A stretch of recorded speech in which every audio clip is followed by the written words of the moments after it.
Hello, and welcome along to the latest Forza Italian Football Podcast, the only Italian football podcast bringing you into Italy, into the Serie A stadiums every single week. As ever, I am your host, Conor Clancy, and I will hold my hands up straight away and apologise for this belated podcast, and it is completely my fault that we're coming to you a day later than usual, as I've been sick this weekend, but I've battled through. I'm here now, and joining me is Kevin Pogorzelski. Kev, welcome along. It's great to speak to you again. Hi, Connor. Thanks very much for inviting me. And also joining us is Vito Doria. Vito, as always, it's a pleasure. Yes, thank you, Connor. Hopefully you can battle through this. Guys, it would have been a struggle any other week, but given that the most recent game that we played was Atalanta 1 Lazio 0, it's making my job a little bit easier tonight. So let's start there, shall we? And take the momentum from that, and hopefully that will carry us through. It was quite poor, really, from both sides here, Kev. And Lazio in particular will be disappointed that they didn't beat Atalanta, never mind just get out of there with a draw, because Atalanta were there for the taking. This is one of the worst games they've had all season, but Lazio, as we've seen when they play the teams around them so often, they couldn't do it.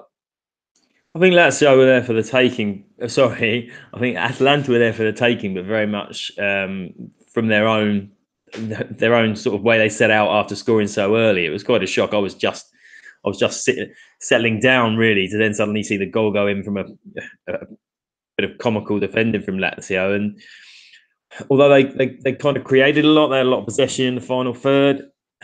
There was no real. Oh, what's the word I'm looking for?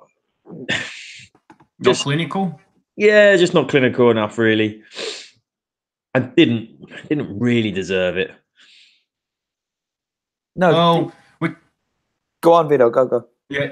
No, I was just going to talk about, in particular, Ciro Immobile in the first half. He probably had a few chances to draw Lazio level, but Berisha made a good save for one of the opportunities. So, yeah, I guess that was a bit of a wasted chance. But, yeah, it seemed on reflection that Lazio had the more chances, but they couldn't convert. And unfortunately, Acerbi's goal was disallowed for offside. So, yeah, a bit unlucky in that perspective from Lazio. But based on this season's form, they don't look as sharp as they were in the first two campaigns under Inzaghi.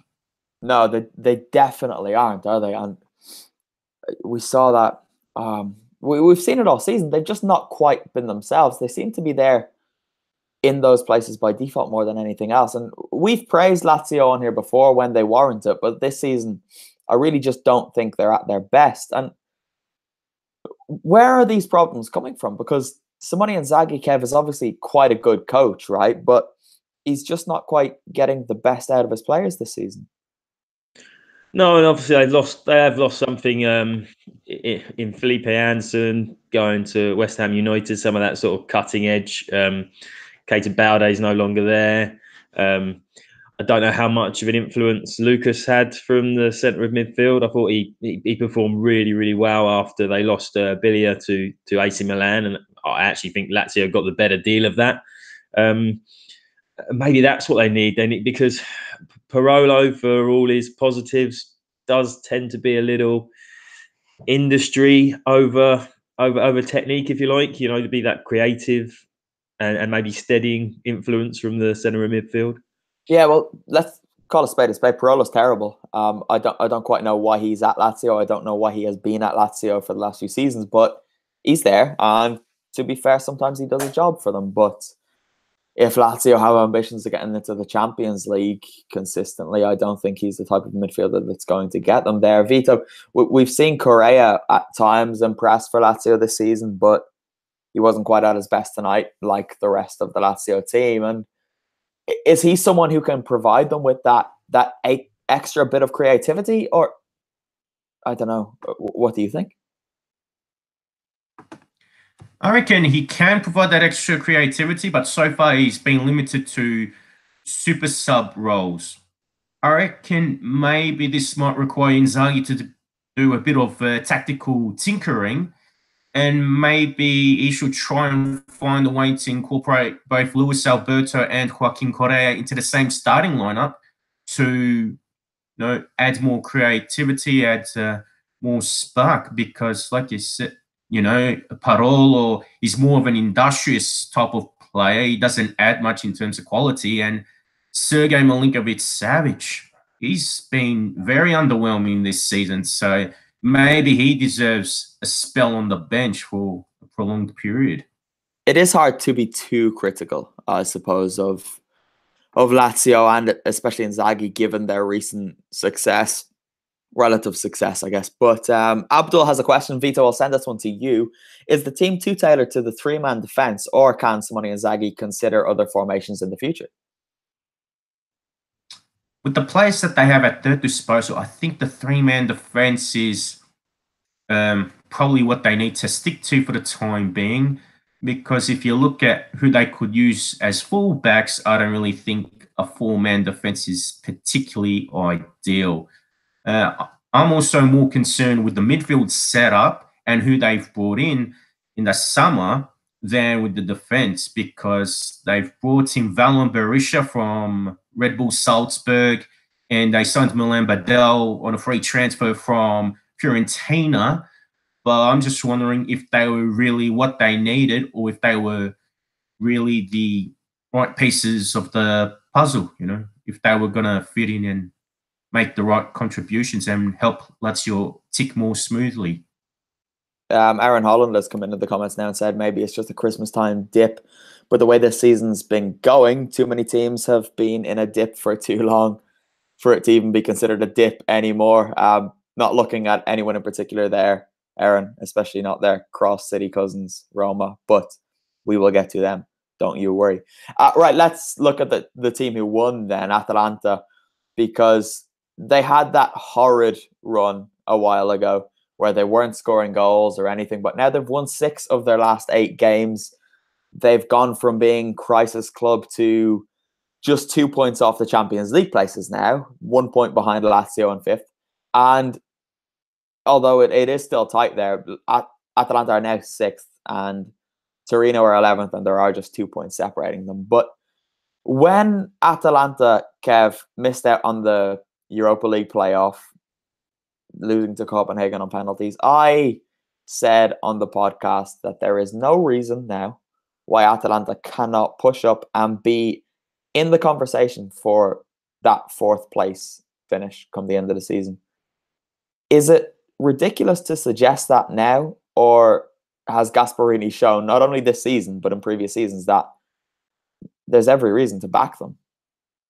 I think with the tune that Gasperini can get out of this Atalanta side, I think it's absolutely fair to say that they could be challenging up there.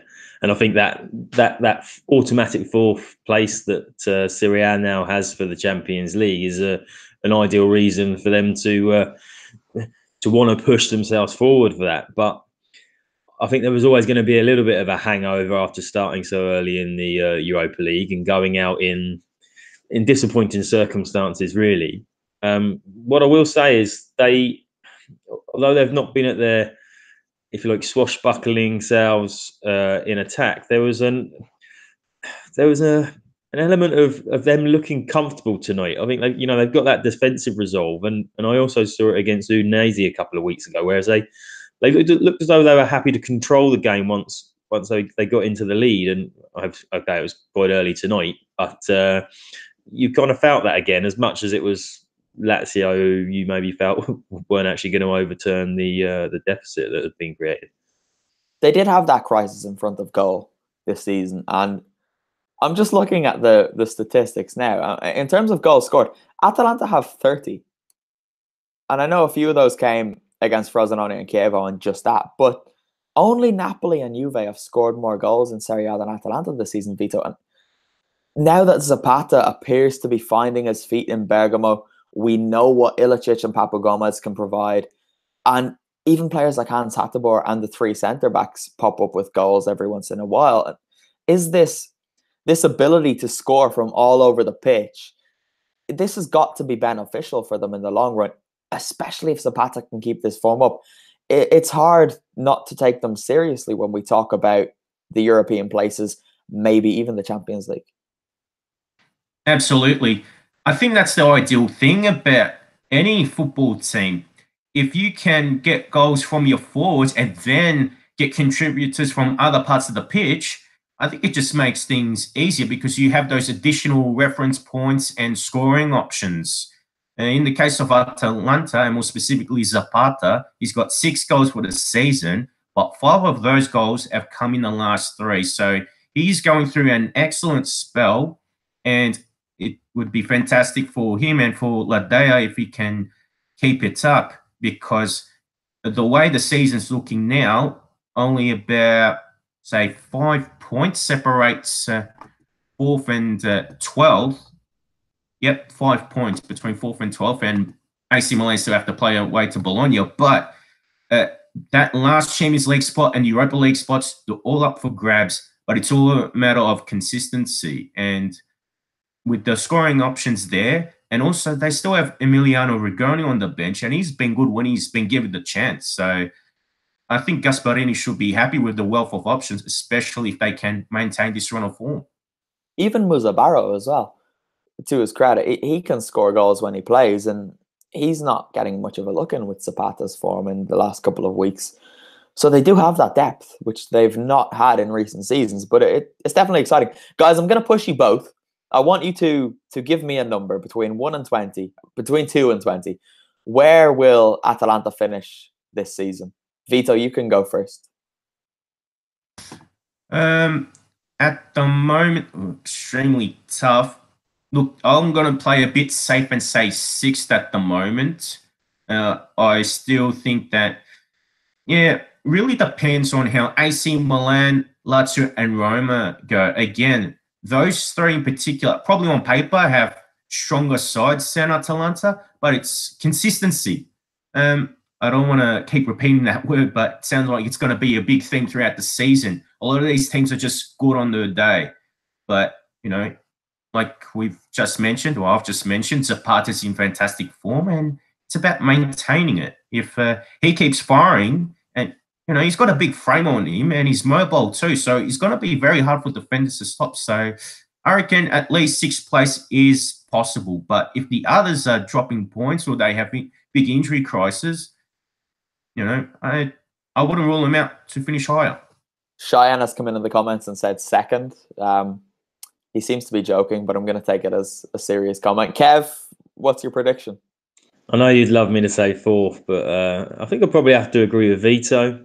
I think it will depend a little on how the 2 Roman sides get on in Europe, how early they go out. But if they have a bit of a run, then I can't see why Atalanta can't take advantage of that and pick up some points where they maybe drop them the weekends after European fixtures. Yeah, it's interesting when you think of the squad depth. You mentioned the 2 Roman clubs.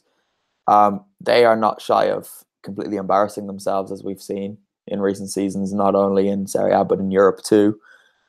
And the squad that Atalanta have there, that first 11 and the next couple of players who can come on, you mentioned Rigoni, Muzabarro, players like that, it's not that much different in terms of quality to maybe what Roma and Lazio have, or at least what they have shown to have this season. Aaron Holland, the depression that sinks in when you realize the wording 2 and 20. Sorry, Aaron, but let's be honest, Serie A has 19 teams and Juventus are doing their own thing in their Scudetto league. But I'm going to go out on a limb. Atalanta will finish 4th this season, okay? They did it 2 years ago. They'll do it again this. Moving swiftly on before I get ridiculed for that. The Derby della Mole, I was depressingly in for this, but unable to watch the game. And the pain of that, the pain of seeing Juve and Torino fans walking around and knowing there was a massive game on in the city I was in and not being able to see it was infuriating. But is there anything more predictable? A Cristiano Ronaldo penalty and a 1-0 win for Juve to silence their cross-city rivals. And Vito, it was always going to be this, wasn't it?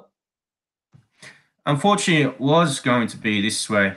Torino did seem like they were having a go of it, and at least defensively and in possession, they were decent without being overly fantastic, but they were lacking that cutting edge in the final third, and I think that's where Iago Falque's absence had hurt them.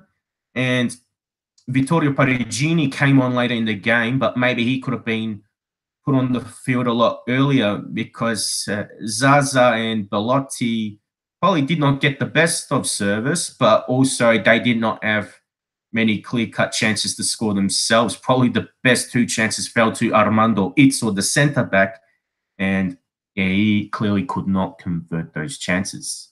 You mentioned Simone Zaza, and Kev, unfortunately for the striker, he was at the centre of it all again, wasn't he? And is he to blame for Juventus getting the penalty that eventually put them ahead? I think he is. I think it was a classic derby performance, really, from Torino. It was all desire, and unfortunately, desire doesn't, or should, well, probably is never going to be the thing that's going to tip the balance in your favour.